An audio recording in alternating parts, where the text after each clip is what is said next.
welcome in everyone to RedRaiders.com, home of the AJ Media pregame show. I'm Shannon. I'm Zach. And this Saturday, Tech will be closing out their home season versus Oklahoma. Yeah, you know, kind of a sad day when the senior class bids farewell, and it hasn't really went how everyone wanted it to. A very exciting schedule before the season with Texas and Oklahoma on the home slate.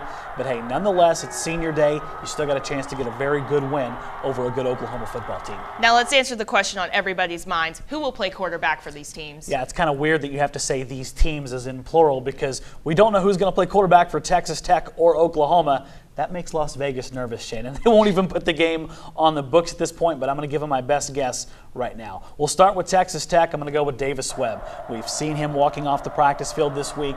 He looked like he's in good spirits. And Cliff Kingsbury, that's his quarterback. It's Davis Webb. If he's ready to go, that's who's going to start at quarterback for Texas Tech. So I expect to see Davis out there. And I think that gives Tech the best chance to win right now, Shannon, because if he can throw the ball well, he can put pressure on OU's defense. So I think Davis Webb will start there. As for Oklahoma, I think we're going to see some surprises there. If you go off of sources and Twitter, which is a dangerous, deadly world, you're going to look at their quarterback situation. Trevor Knight probably not going to play in this football game. A very frightening injury last week against Baylor, temporary paralysis. I can't imagine what he went through there. I think it's just too soon to rush him back a week. And according to sources out of Oklahoma, Cody Thomas going to get his first career start. Strong arm kid, very good baseball player, but we really haven't seen him throw. Came in against Iowa State, but they were running the ball down the Cyclones' throat. One thing to watch for here, Shannon, I'm going to caution everyone. Do not fall out of your chair if you see Blake Bell, quarterback Oklahoma, in a situational circumstance. If Cody Thomas doesn't move the ball or something goes wrong, Blake Bell's a very capable quarterback. He beat Tech in Norman last year. Don't be surprised if you see that dude in that quarterback. Now, Zach, this is a very important game for Texas Tech. You just don't want to be in the history books with a loss. No, you don't, and the history books is exactly where you're going to be with a loss. We don't want to be real horridly negative here, but I think we have to discuss this, where this season could end up with 3 games left if they don't win another game, which, folks, it's completely possible. Oklahoma, Baylor are going to be a tough task, and Ames, Iowa in November. I don't care how bad that football team has looked at times this year. Tough place to win. If Tech wouldn't win another game, you're talking 1983 under Jerry Moore, Shannon. 3-7-1. It's the last time they were that bad. Say you only get one win, which is very possible. So you get that win in Ames, Iowa, lose to Oklahoma and Baylor. You're talking 1990 under Spike Dykes. They went 4-7. So closing this year out, very important for Texas Tech. And unfortunately, they've backed themselves into a corner.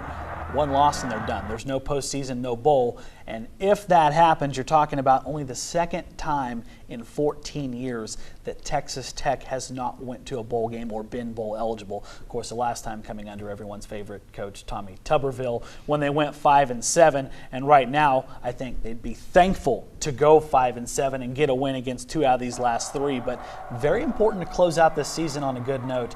That just gives you momentum into the recruiting period in February and into the all-important spring practice. So Texas Tech wants to hook it up right here and stay out of the history books on that negative of a note. Now it's time, Zach, for you to give your keys to the game for Texas Tech. Let's get rolling. Yeah, number 1, I know I sound like a broken record, but we have to go there. Oklahoma is a big physical offensive line, just as big, if not bigger, than the Arkansas team that came in here and embarrassed the living hell out of Texas Tech a number of weeks ago.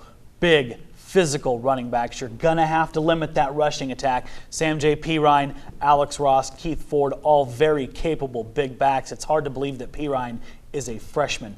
Big kid. If you do not limit their ground attack, it's going to be a long, awful day for Texas Tech. And guess what? Oklahoma is going to try to run the ball down Tech's throat. They have to. We pretty much anticipate they're going to have a first-time starter at quarterback. You want to take pressure off of him, let those big boys run for about 400 yards. Going to be key for Texas Tech to shut the door on that, limit it early, and things are going to go well for the Red Raiders. And that flows right into my second point.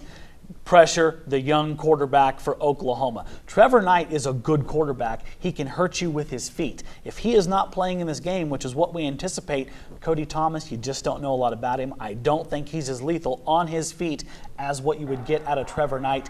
Get back there, Pete Robertson and company, Brandon Jackson. Pressure that young quarterback. Make him uncomfortable and make a mistake. You limit the ground game, you make that quarterback uncomfortable, it's going to be a good day for Texas Tech. Now give your last key to the game. Special teams. This is huge, and they brought this up with Cliff Kingsbury on Monday. Alex Ross, a lethal kick returner for Oklahoma. Do not kick the football to him. If you keep this game close, or even if you get a lead and you get that momentum in front of that home crowd, no quicker way to destroy that than a 100-yard kickoff return.